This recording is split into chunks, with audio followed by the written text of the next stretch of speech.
Machiavelli said it. The man who can't control himself is controlled by everyone else. And today you're going to discover which of the 7 levels you're trapped in. Stop what you're doing. Pull out your phone.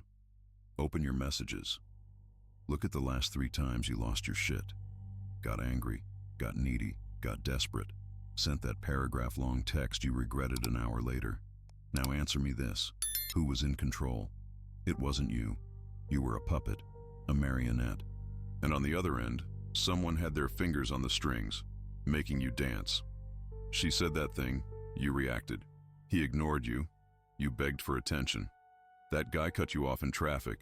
You laid on the horn like your life depended on it. Button, response. Button, response. Predictable, mechanical, pathetic. Let me tell you something nobody has the balls to say. The man who can't control his own reactions is controlled by his reactions. And the man controlled by his reactions is controlled by anyone who knows which buttons to push. You think you're free because you speak your mind and don't take shit from anyone. But if someone can make you explode with 3 words, you're not free, man. You're a vending machine. Insert coin, product drops. This isn't about self-improvement. This isn't about becoming a better person or that bullshit about inner peace. This is about power, raw, cold, structural power. And power begins and ends with one question. Who controls you? Because until the answer is, I do, you have nothing. You are nothing. You're just a toy in the hands of anyone who knows how to play. In the next 20 minutes, I'm going to show you the 7 levels of this transformation. Of those 7, most men never get past level 2. A few reach level 5 and think they've arrived. But the real predators, the ghosts, the invisible ones, they inhabit level 7.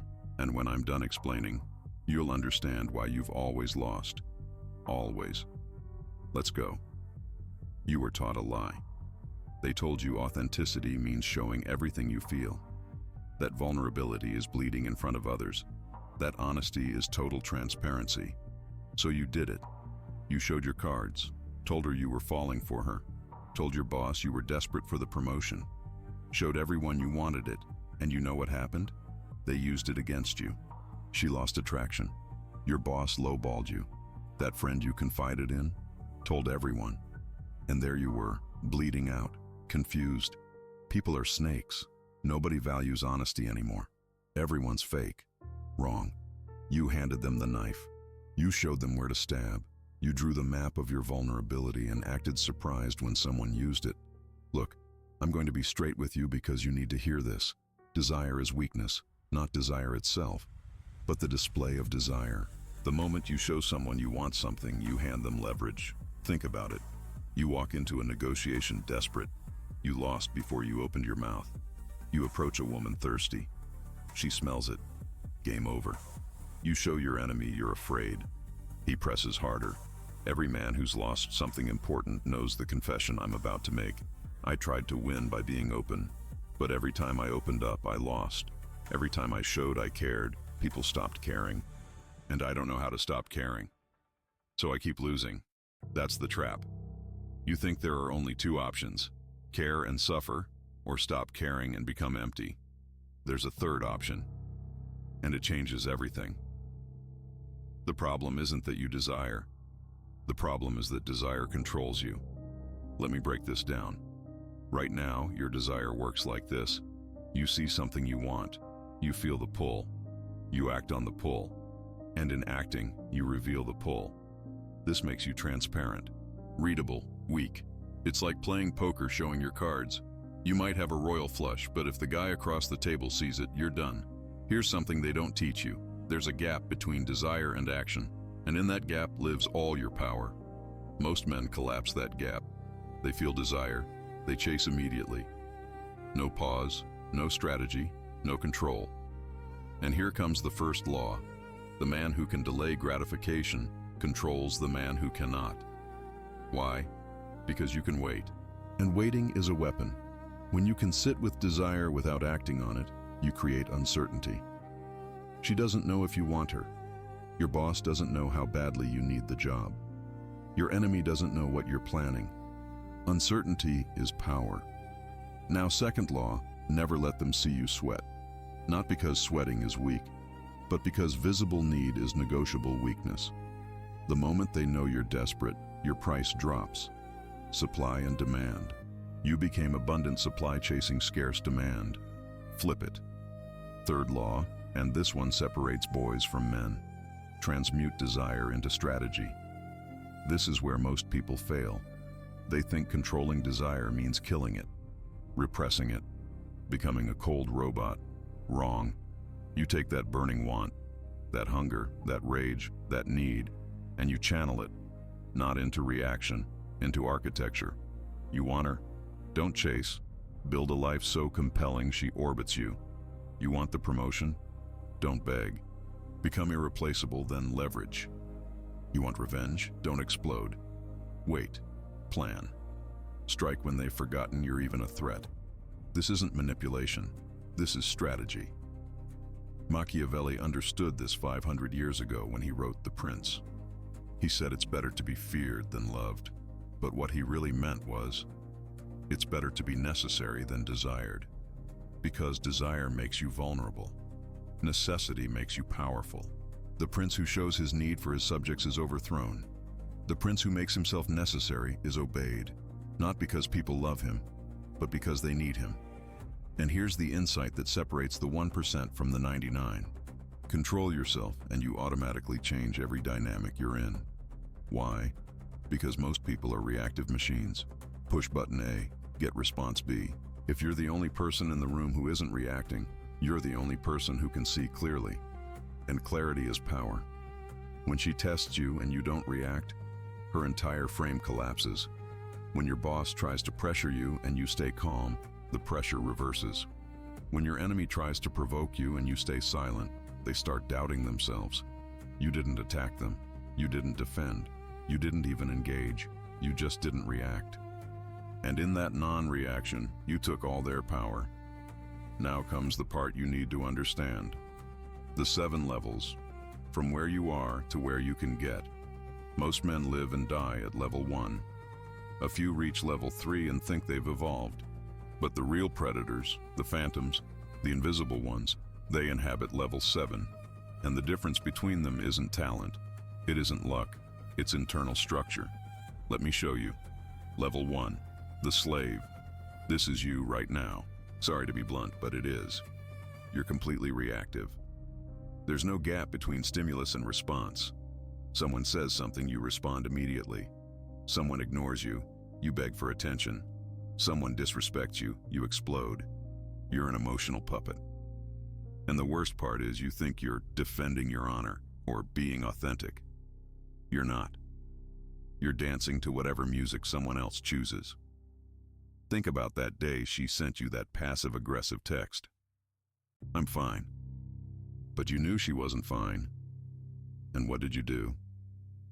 Sent 3 paragraphs explaining, justifying, begging her to tell you what was wrong.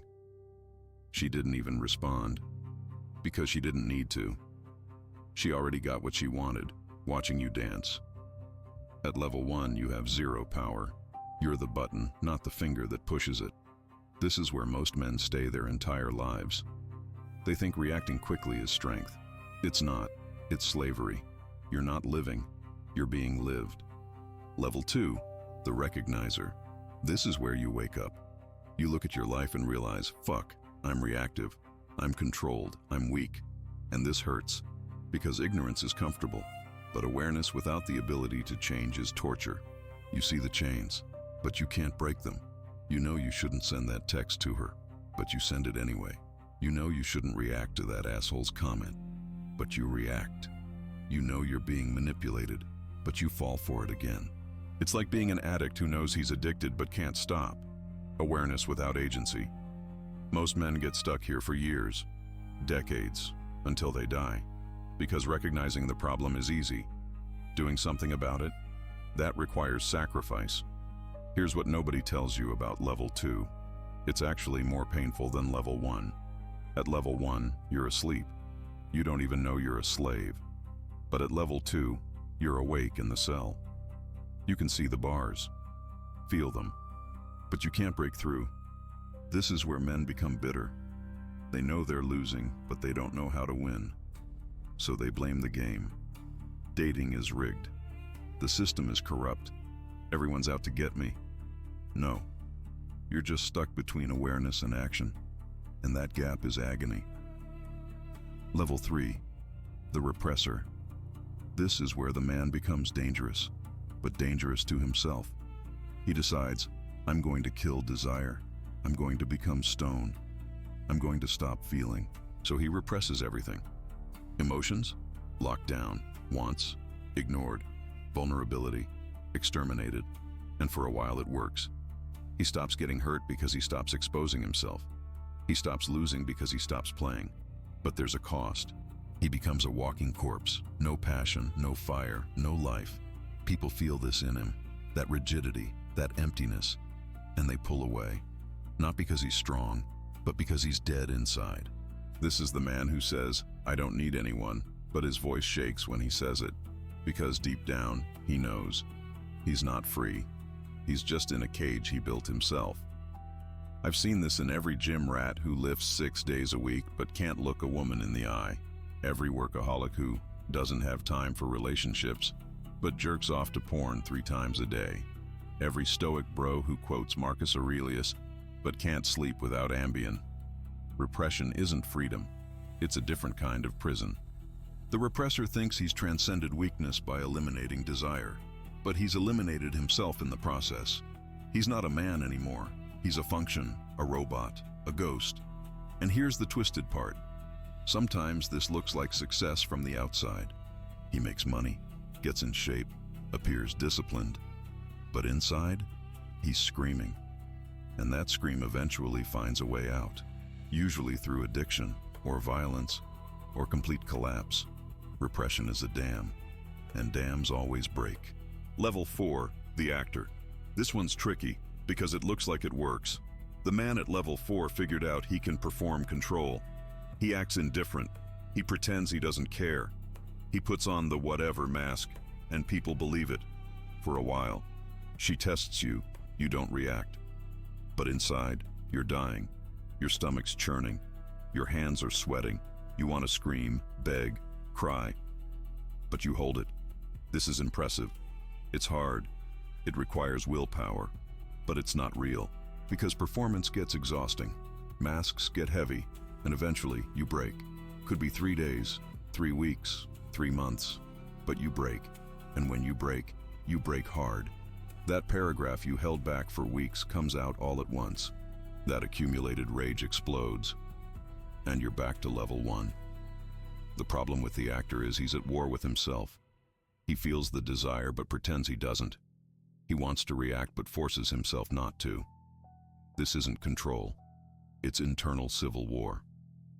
And civil wars always end the same way. Destruction. I see this in every guy who follows some pickup artist's 3-day rule. He wants to text her immediately, but the rule says wait 3 days. So he white-knuckles through 72 hours, checking his phone every 10 minutes, imagining what she's doing, who she's with. And when he finally texts her, she can smell the desperation that built up. Because he didn't eliminate the need. He just postponed the display of it. The actor is like a pressure cooker. The pressure doesn't go away. It just builds until the explosion. Machiavelli warned about this too. He said it's dangerous to appear to be what you're not, because eventually the mask slips. True power, he argued, comes from actually being powerful, not merely seeming powerful. The actor seems powerful, but he's not. He's just a better liar. Now comes the turn. Level 5, the strategist.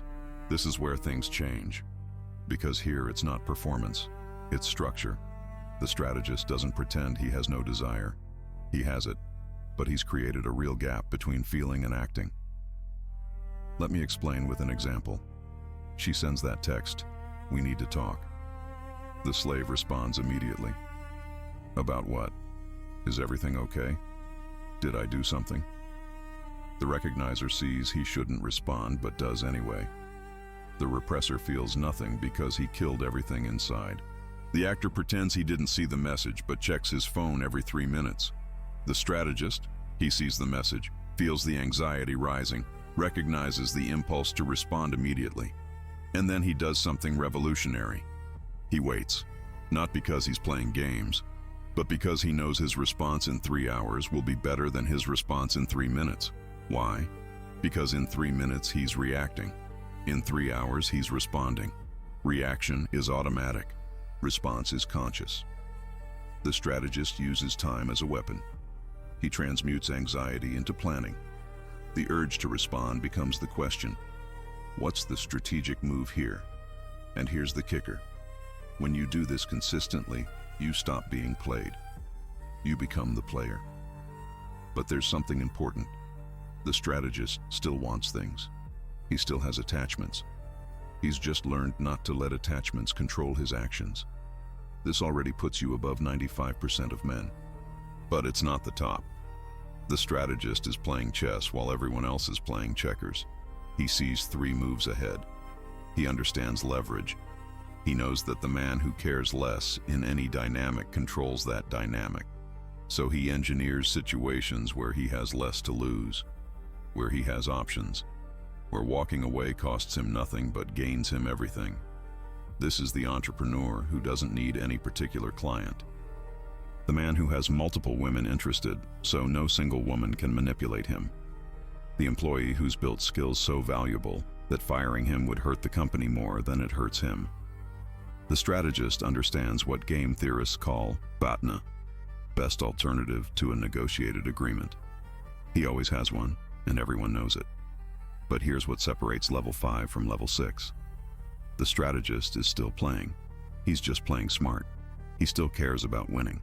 He still has ego invested in outcomes, and anything you have ego in, you can lose. Level 6, the void. This is where it gets weird, mystical even, because the man at level 6 doesn't perform detachment. He is detached, not because he repressed, not because he's faking, but because something in him died, and something new was born. He genuinely doesn't need anything from anyone. She can stay, she can go, doesn't matter. Not in the I'm pretending it doesn't matter sense, but in the my center is in me, not her sense. The boss can promote or fire. His internal state doesn't change. The friend can betray. He registers the information and moves on. This isn't coldness, it's solidity. Think of a mountain in a storm. The wind howls, the rain hammers, lightning strikes. The mountain remains. Not because it's fighting the storm, but because it's a mountain. Its nature is to be unmoved. When you reach this state, something crazy happens. People start orbiting you. Why? Because you became gravity. You don't pull, you don't push, you just exist. And dense, solid, centered existence attracts. She tests you. You don't react. Not because you're holding back, but because there genuinely is no reaction to have. There's no button to push. And this drives her insane, because her script doesn't work anymore. She's used to men who dance. You don't dance. You don't even hear the music. I've seen this in men who've lost everything and survived. War veterans who've seen death up close. Entrepreneurs who've gone bankrupt twice and rebuilt. Men who've been betrayed so deeply that they descended into hell and climbed back out. They're different. You can see it in their eyes. There's a stillness there, a depth, not depression, not hardness, just presence. They're not trying to prove anything, not defending anything, not chasing anything. They're just there, fully, completely, and that fullness is magnetic. But even this isn't the peak. Level 7, the invisible. Very few men reach here, and the ones who do, you don't know about, because they're truly invisible. At level 6, you have no attachments. At level 7, you can have attachments or not have them, and move between states at will. Think of water. Water can become ice, can become vapor, can take the shape of any container, but never keeps any shape, never gets stuck. The invisible can engage completely in a situation, feel everything, be present, and the next second, release completely. No effort, no trauma, no residue. He can love a woman intensely, and if she leaves, he releases without drama. Not because he didn't love her, but because he knows he's bigger than any individual love. He can build an empire, and if it all crumbles, he starts over from zero without breaking. Not because he didn't care about the empire, but because he knows he's the builder, not the building. The invisible is paradoxical. He's totally engaged and totally detached at the same time. He plays the game with full intensity, but never forgets it's a game. And here's the part that's scary. He can descend back to lower levels when he wants. He can perform neediness, can perform reactivity, can perform weakness, because he knows that sometimes the optimal strategy is to appear predictable, appear controllable, appear weak.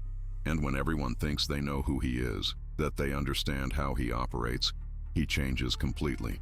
This is the real predator, the one you never see coming. Machiavelli understood this level. He wrote, "Everyone sees what you appear to be, few experience what you really are." The invisible master's appearance. He can appear to be anything, because he's not attached to any identity. He's not a strong man. He's not a successful businessman. He's not a good father. He can play all those roles, but he is none of them. He's the space in which all roles appear, the stage, not the actor. And from that space, he has total freedom, total power. Now comes the part that's going to hurt. To reach any of these upper levels, something has to die. Not metaphorically, literally. The part of you that needs external validation has to die. The part that checks if she responded. The part that needs your boss to praise you. The part that begs for your father's approval. That part has to die.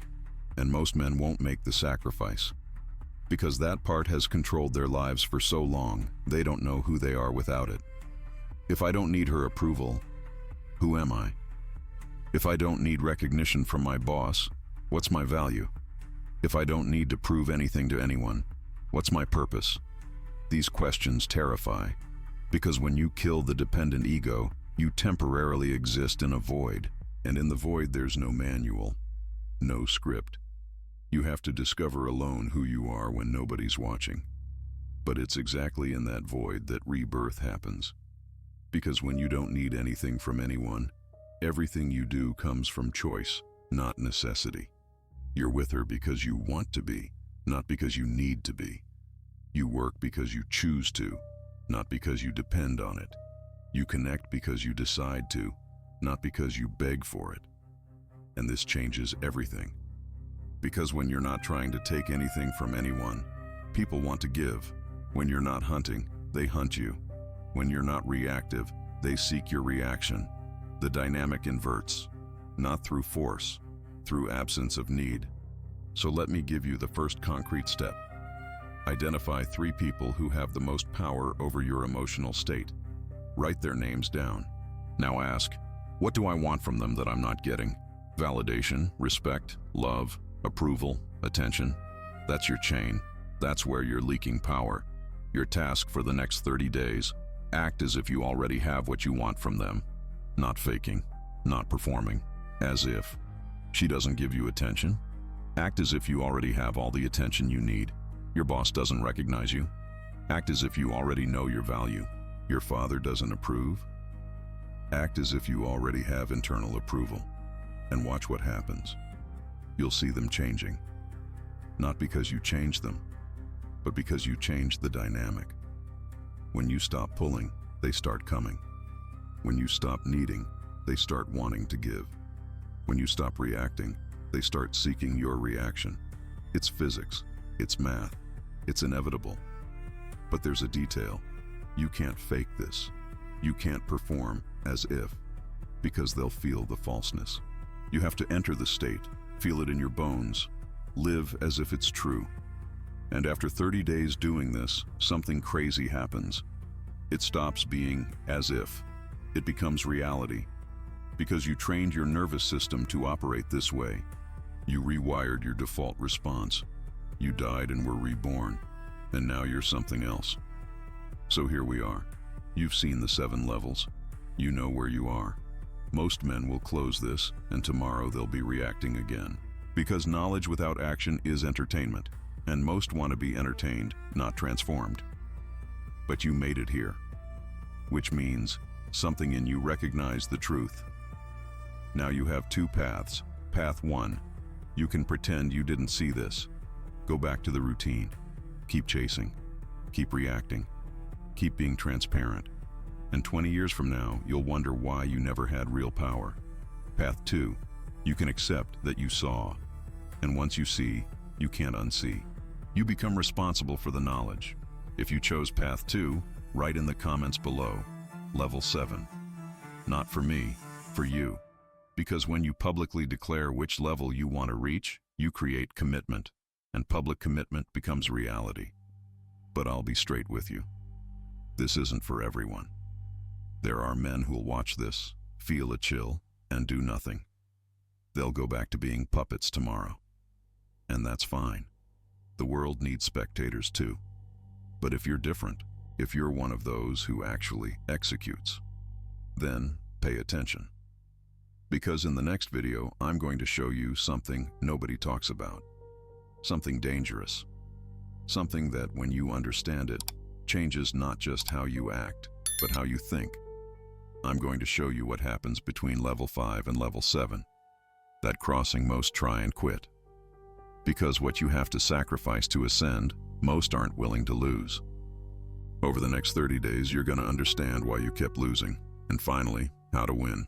Type Level 7 right now. Your rebirth begins today. Where few arrive,